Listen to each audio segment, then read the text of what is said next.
नमस्ते, मैं हूँ रेखा सिंह। हमारे यूट्यूब चैनल पर आप सभी का बहुत बहुत स्वागत है।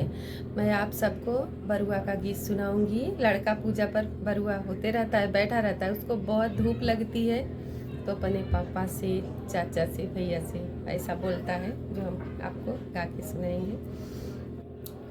तरवा भूंभुरिया उपरा घम लागई मोके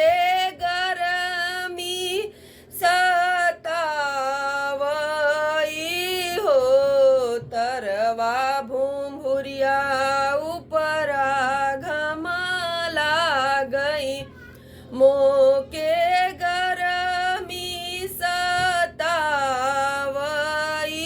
हो। अरे अरे पापा हो कवने सिंह पापा छत पीटा वऊ हो तरवा भूंभुरिया उपरा घम लागई मोके गरमी सतावई हो। अरे अरे चाचा हो कवने सिंह चाचा छत पीटावऊ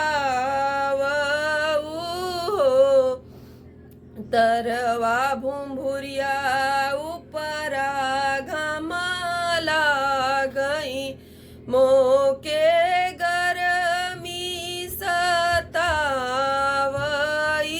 हो। अरे अरे भैया हो कवने सिंह भैया छत पीटा बहू हो। बोलता है बहुत जोर से, काम लग रहा है, छत पीटा।